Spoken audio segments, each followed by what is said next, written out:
우리가 함께 더불어 살아가는 음, 사람들이기 때문에 조금만 좀 양해를 하고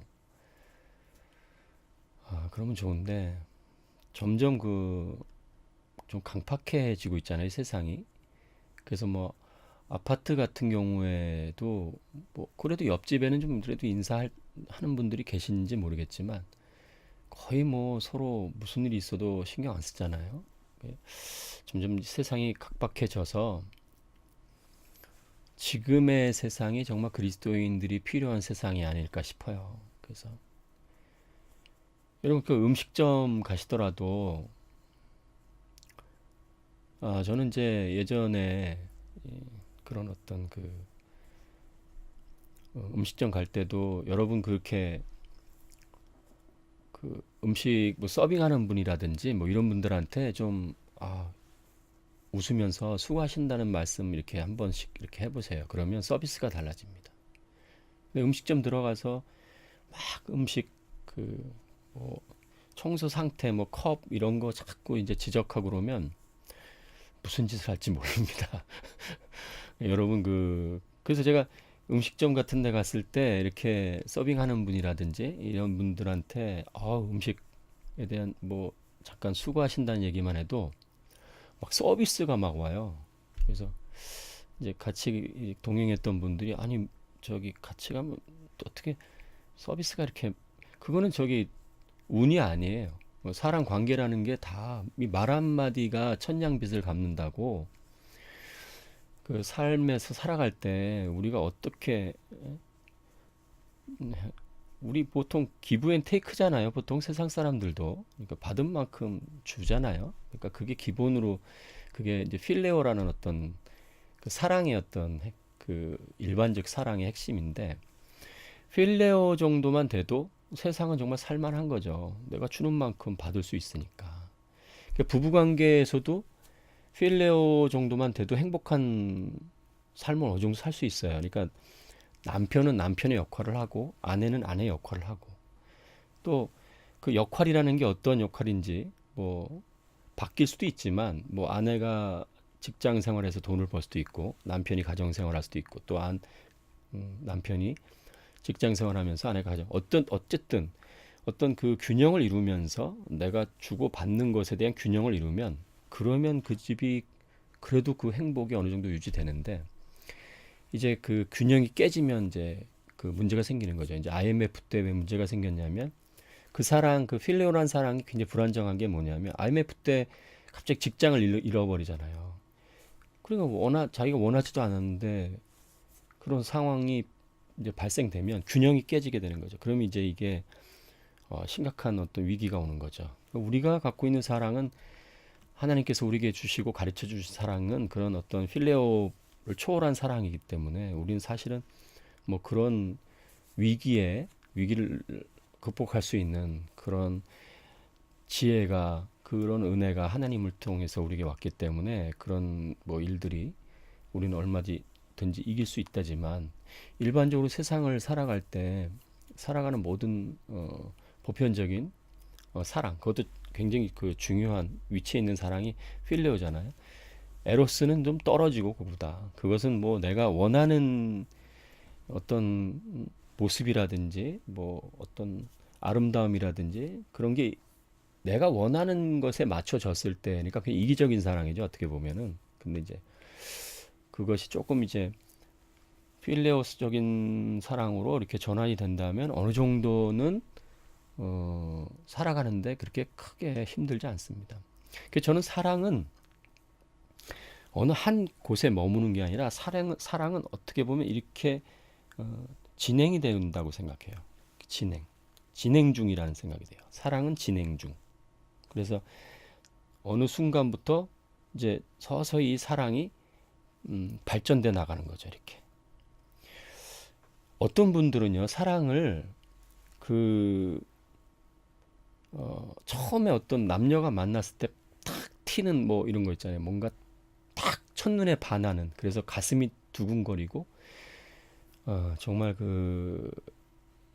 심장이 막 벌렁벌렁거리는 어떤 그런 그 그런 것이 사랑이라고 생각한다면 굉장히 큰 문제가 생길 수 있어요. 왜냐하면 연애할 때는 어느 정도 그런 사랑이 굉장히 어, 우리를 이렇게 어떻게 보면 휘감아서 우리가 그 사랑 안에서 이렇게 가겠지만 결혼을 하게 되면 또 다른 사랑으로 넘어가야 됩니다. 그러니까 사랑이라는 게 아까 말씀드린 사랑이라는 게 이렇게 어떻게 보면 이렇게 발전돼 가야 되지. 어떤 사랑에 머물러 그 사랑에 머물러서 사랑은 이거야만 돼 하려면 결혼하고도 계속 심장이 막 뛰고 정말 얼굴이 붉어지고 막 첫눈에 막 반했던 그 사랑을 계속 추구한다면 이게 사랑이 그럼 나는 사랑하지 않는 상황이 될 수도 있어요. 그래서 결혼하고 난 뒤에는 또 다른 사랑.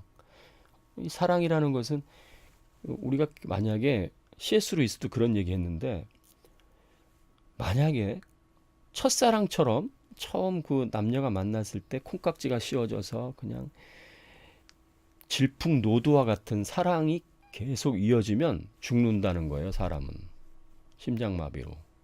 그래서 나도 공감을 하는데 어쨌든 그 사랑만을 가지고는 이 남녀뿐만 아니라 어떤 상황이든 더 발전을 할 수 있는 그런 것을 방해할 수 있는 거죠. 그 사랑이. 그러니까 사랑은 또 다른, 그러니까 결혼하게 되면 이제는 희생도 해야 되는 거잖아요. 자식도 있고 남편과 아내가 이제 또 다른 사랑, 그러니까 적어도 필레오적인 사랑으로 도 바뀌어야 되는 거죠. 주고 받을 수 있는 사랑으로도 바뀌어야 되는데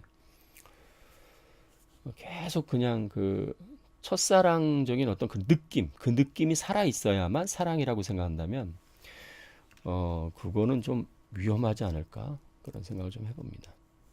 예. 그래서 하나님의 이런 사랑은 사실 그 본질적인 사랑이잖아요. 하나님은 사랑이고 사실 이 우주의 모든 법칙 중에 이 법칙을 초월한 최고의 법칙이 원래 사랑입니다. 사랑. 이 우주를 움직이고 있는 것이 사랑.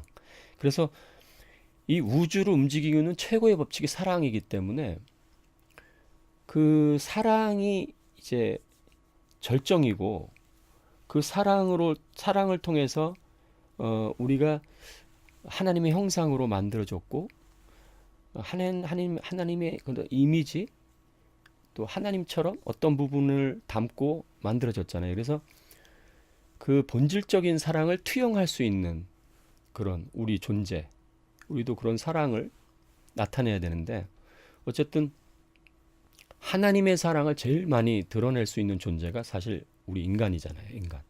하나님의 그 본질적인 사랑을 우리가 제일 많이 드러낼 수 있는 것이 인간인데 그 본질적인 사랑에 대한 것이 배울 기회가 없는 거예요.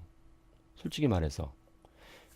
교회를 출석하고 교회를 다녀도 이 본질적인 사랑에 대한 이해를 우리가 잘 못하잖아요. 서로 사랑하라 해도 우리는 좀 부담되잖아요. 내가 어떻게 사랑을 해? 관계가 안 좋을 때 사랑하라면 더하죠. 심각하죠. 관계가 어느 정도 좀 그래도 가까울 때 사랑하라면 그래도 해볼 만한데 그 뭐 원수를 사랑하라 그러면 원수를 어떻게 사랑해? 원수를 내가 하나님도 아니고 본능적으로 막 거부감이 일어나잖아요.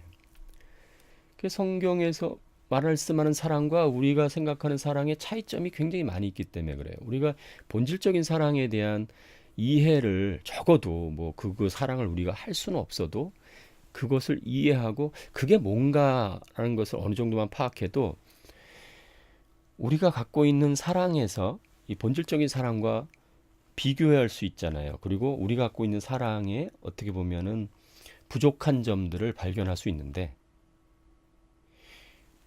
이거를 그리스도인조차도 참 발견하기 어려운 이 사랑을 이 자연인 교회를 출석하지 않거나 또 이런 성경에 대한 거나 하나님에 대해서 반감을 갖고 있는 분들이 이 사랑에 대해서 이해하기는 굉장히 어려운 거죠.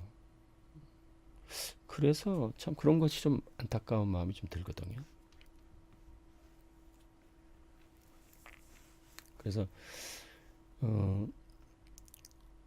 하나님의 그런 사랑에 대해서 우리가 갖고 있는 일반적으로 이제 뭐 그런 어떤 남녀간의 사랑에서도 부부간의 사랑에서도 어떤 그 하나님의 사랑은 제껴놓고라도 그 첫사랑의 그런 것들이 우리가 갖고 있는 사랑의 본질적인 어떤 내가 갖고 있는 사랑의 개념이라면 이 희생하는 것과 또 좀 더 높은 차원의 사랑에 대한 부분으로 우리가 전환이 돼야 되는 상황이고 전환을 해야만 되는 그런 상황인데도 불구하고 계속 그 사랑에 머물러 있으면 가정을 이끌어가거나 어떤 사회를 이끌어가는 데 있어서 굉장히 그 어려운 상황이 오게 되는 거죠.